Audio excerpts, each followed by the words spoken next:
बच्चा। उसके बाद आज दिन तक सर 2020 से लेके आज दिन तक मेरे पास 40 बच्चे हो गए हैं।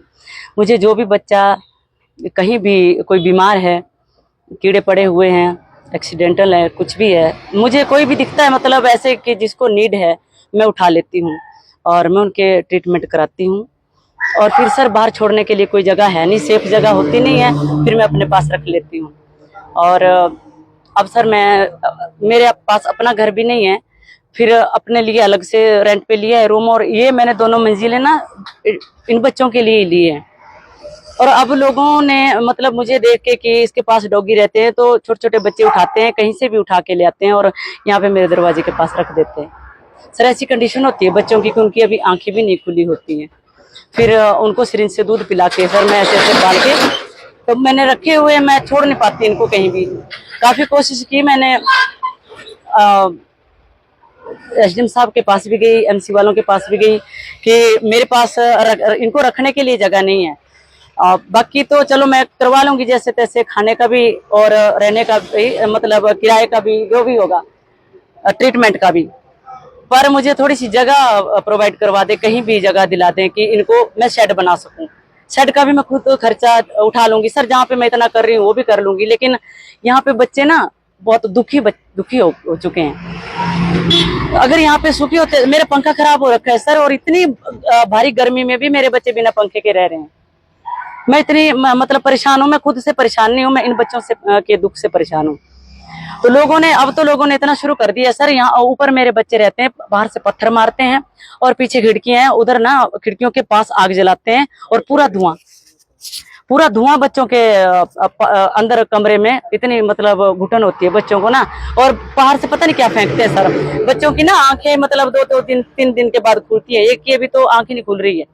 मुझे नहीं पता क्या। अब मैं खाना खाने भी जाती हूँ सर घर में, तो सर अब मैं हार चुकी हूँ सर। मैं बाबा हरदीप जी के पास भी गई थी कि सर मेरी यही गुजारिश है कि चलो इन बच्चों के लिए बस खुली जगह मिल जाए, इनको हवा थोड़ी मिल जाए, थोड़ा बाहर घूमने फिरने के लिए हो जाए, बाहर बांधने के लिए हो जाए। लेकिन बच्चे, इनके लिए कोई फैसिलिटी नहीं आज दिन तक सर। अभी जैसे देखा है कि 40 बच्चे बता रहे हैं आप, जी सर जी।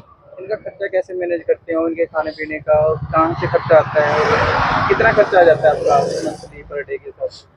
सर पर डे के हिसाब से 250-500 तो चपाती आ जाती है 5 रुपए के हिसाब से, और 50 थैली दूध की आ जाती है पूरे दिन में।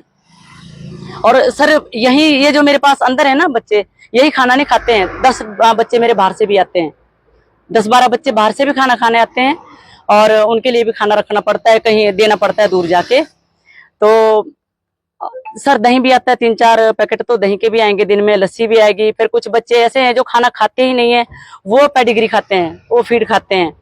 फिर कुछ फ्रूट खाते हैं, पपाया खाते हैं, वो भी खाना नहीं खाते हैं।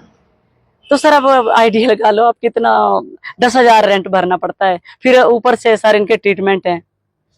और बच्चे छोटे छोटे बच्चे हैं सर, उनका अलग से दूध ही आता है और वो तो दूध ही पीते हैं। क्या मांग करते हैं सरकार से, कितना खर्चा आता है, क्या होना चाहिए? सर मैं सरकार से यही मांग करती हूँ कि ठीक है, मुझे किसी ने कहा नहीं है कि आप ये बच्चे उठाओ, इनके ट्रीटमेंट कराओ। मुझे सिर्फ दया आती है और मैं देख नहीं सकती है इस हालत में। तो सर ये सब कुछ देखते हुए ना, मैं इनको छोड़ नहीं सकती कि मैं जिसको नीड है मैं उसको छोड़ दूं और मैं आ जाऊं।